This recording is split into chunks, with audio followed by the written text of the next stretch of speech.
Eu sempre tive essa vontade de visualizar o passado, de ver imagens de tempos remotos do Brasil pleistocênico. Eu lembro de uma vez estar conversando com um amigo que cursava cinema e perguntar quanto que custava para fazer uma animação.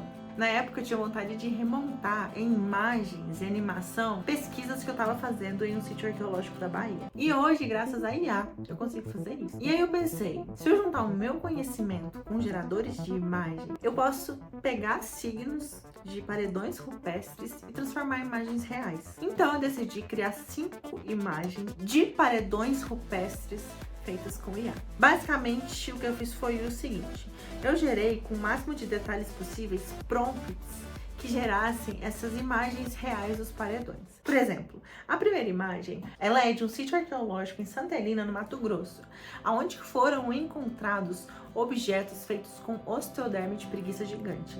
Esse sítio aqui, onde estavam essas pinturas, ele tem por volta de 7, 6 mil anos atrás. Esse que é o paredão.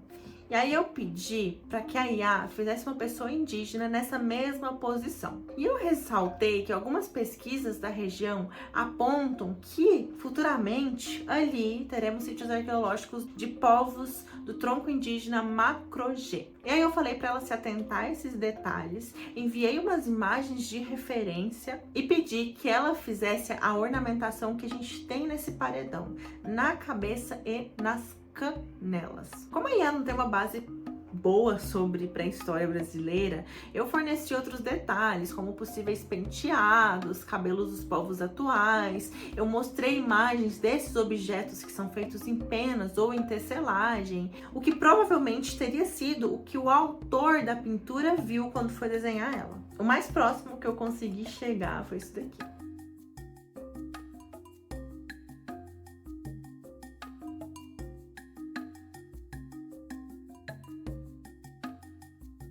A segunda imagem já é lá do Piauí, na Serra da Capivara, onde que a gente tem 2 antropomorfos e um tá com um cocar levantando algo. E aí eu pedi para que a IA gerasse uma imagem baseada também em povos indígenas e eu falei para ela se atentar à vestimenta e às posições dessas pessoas no paredão. Pontuei de novo que as vestimentas provavelmente seriam feitas com fibras e que esse objeto sendo representado ali provavelmente seria uma borduna ou algo parecido com uma borduna. Primeiro, ela me gerou essa imagem aqui.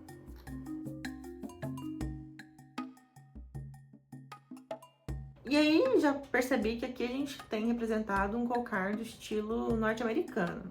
E aí eu fui lá e expliquei melhor como seria cocares indígenas brasileiros. Eu pedi para que ela fizesse uma imagem que tem esses detalhes muito únicos, que são penas, plumagens de formas variadas. E tentei várias e várias vezes. Essa daqui até chegou perto, mas barba e isso nas costas não dá. Depois de mais algumas tentativas, eu cheguei a esses resultados, que eu acredito que são os mais próximos. Bem, realmente o cocar não saiu muito como eu imaginei. E por mais que eu falasse que não era para ter barba, ela insistiu na barba. Então eu vou ficar com essa imagem aqui. Para a terceira, eu fui tentar algo mais ousado. Uma pintura que representa uma cena com mais pessoas, com mais elementos. Sinceramente, não sei se vai dar muito certo. Aqui a gente tem uma pintura de uma cena de caça-onça nos paredões do Mato Grosso do Sul.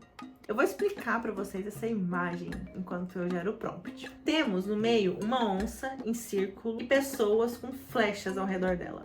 Veja que essa onça, ela já foi acertada por flechas. E aí a gente tem algumas pessoas comemorando, umas com os bracinhos pra cima. Olha, até que essa ela acertou logo de cara.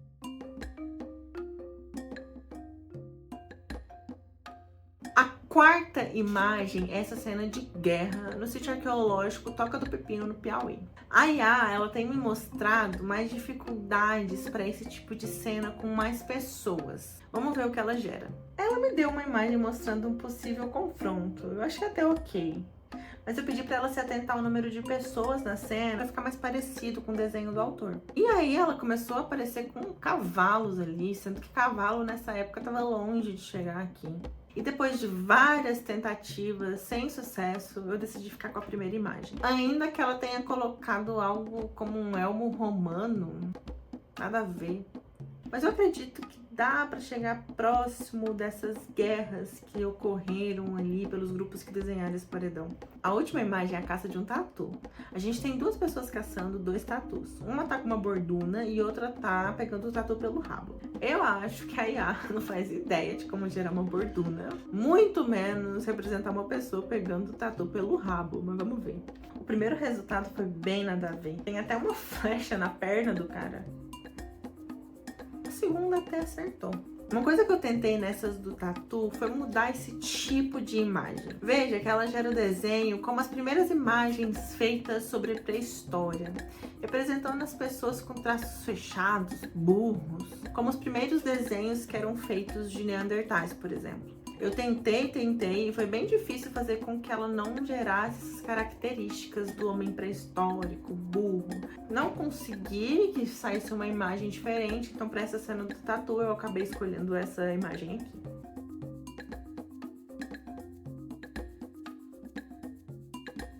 O que eu posso levar disso tudo é, mesmo com um olhar mais apurado do que realmente seriam essas cenas, dando detalhes mais realistas, eu não consegui chegar numa representação 100% real. Eu vi que a IA, assim como a população geral, tem uma visão muito estereotipada da pré-história. Se você quer mudar um pouquinho essa visão, a gente tem vários vídeos aí no canal explicando como seria mais ou menos esse Pleistoceno brasileiro. Eu também sei que a IA enfrenta muitas críticas e preocupações. Só que é importante também lembrar que um dos maiores problemas que a gente tem quando a gente fala de preservação de sítio arqueológico é a falta de informação e a disseminação inadequada do conhecimento. A IA, ela é uma ferramenta poderosa que pode aproximar as pessoas do nosso passado e permitir que mais indivíduos compreendam e valorizem a riqueza da nossa história. Eu acredito que usar a IA para recriar, para visualizar sítios arqueológicos, não só ajuda na preservação desses locais, mas também como educa e inspira futuras gerações a respeitarem e protegerem o patrimônio arqueológico. Então, eu escolhi, ao invés de ver a IA como uma ameaça, usar ela como aliada pela luta na preservação e valorização da nossa história. Todas as histórias das pinturas que eu mostrei aqui estão explicadas em outros vídeos do canal sobre caça, guerra. Vai lá para dar uma olhada e entender mais sobre a nossa riquíssima história pré-colonial. E busque o paradoxo.